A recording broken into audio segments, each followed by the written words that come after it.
Assalamualaikum warahmatullahi wabarakatuh. Hari ini saya akan menerangkan berkaitan dengan pengurusan sumber. Okey, apa yang kamu faham tentang pengurusan sumber?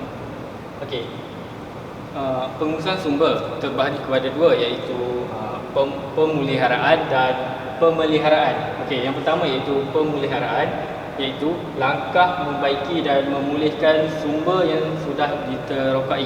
Okey, yang kedua iaitu pemeliharaan, iaitu langkah mengekalkan sumber yang sedia ada melalui perancangan pengawalan dan bagi menjamin kekalahan sumber pada masa hadapan. Okey, sebenarnya kalau kita lihat pemeliharaan dan pemeliharaan, sebenarnya ia terkandung dalam pembangunan lestari. Pembangunan lestari ini merupakan pembangunan yang dilakukan tanpa menjejaskan sumber yang sedia ada dan sumber tersebut dapat digunakan pada masa hadapan. Okey, sekarang kita masuk kepada pengurusan sumber hutan dan kepelbagaian biologi. Okey, dalam tajuk ini kita akan menerangkan dasar perhutanan negara, institusi penyelidikan perhutanan negara dan jabatan perhutanan. Okey, kita lihat yang pertama iaitu dasar perhutanan negara. Okey, dalam dasar ini memelihara hutan untuk kepentingan ekologi hutan melalui hutan simpan. Okey, maksudnya di sini ekologi bermaksud logos dan oikos. Logos ini bermaksud sains dan oikos bermaksud rumah. Okey.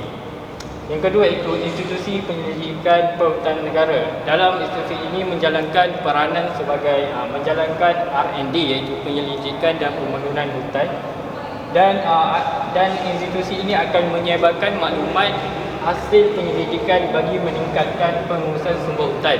Okey, yang ketiga itu Jabatan Perhutanan. Peranan Jabatan Perhutanan ini akan mengawal kegiatan pembalakan melalui pemberian lesen, iaitu jabatan ini akan melaksanakan sistem pengurusan memilih. Okey, maknanya di sini pokok balak yang tebal mestilah mempunyai saiz dan lilitan tertentu. Seterusnya kita masuk kepada pengurusan sumber air di Arab Saudi. Okey, seperti yang kamu tahu kan, Arab Saudi ini mengalami gurun panas dan hujan tahunan yang kurang. Oleh sebab itu, kerajaan Arab Saudi ini telah mengambil langkah pengurusan sumber air bagi menampung keperluan penduduknya. Okey, langkah yang pertama iaitu kerajaan Arab Saudi buat adalah membina empangan.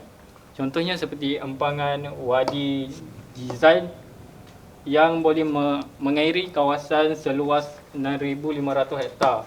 Yang kedua iaitu empangan Wadi Najran yang mampu menyimpan kira-kira 86 juta meter padu air. Okey, yang kedua iaitu air bawah tanah. Kerajaan Arab Saudi telah membuat pengerudian dilakukan sehingga ke lapisan aquifer. Aquifer ni merupakan lapisan air bawah tanah. Okey. Air yang dapat daripada bawah tanah tu akan dipump dan disimpan bagi mengelakkan air tersebut tersejat.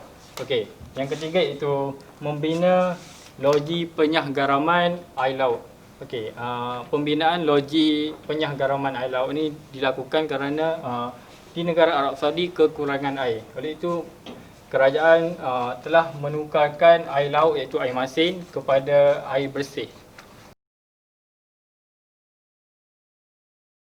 Okey, seterusnya kita masuk kepada pengurusan sumber hutan di Kanada. Okey. Kanada ni terdiri daripada pokok tirus kayu lembut dan Kanada mempunyai hutan yang luas. Okey, di Kanada juga kerap berlaku kebakaran dan pembalakan secara haram. Sebab tu saya ambil Kanada. Okey.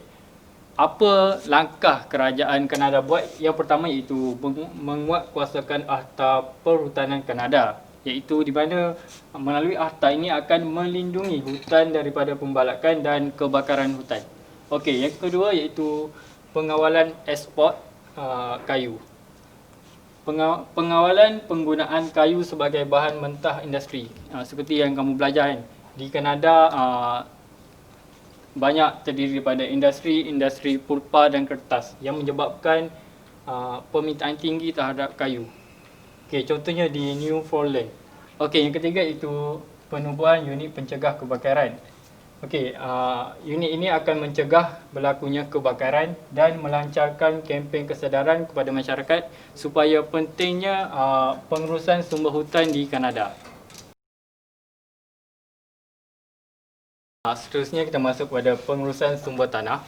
Okey, yang pertama iaitu langkah pengurusan sumber tanah iaitu tanaman tutup bumi. Tanaman tutup bumi ini adalah tumbuh-tumbuhan yang tumbuh dengan cepat yang bertindak untuk menghalang daripada hakisan tanah. Okey, jenis tanaman tutup bumi iaitu jenis kacang, kelapa sawit dan getah. Di mana jenis ini dapat menguatkan struktur tanah di kawasan tersebut. Okey, yang kedua iaitu pembajaan organik.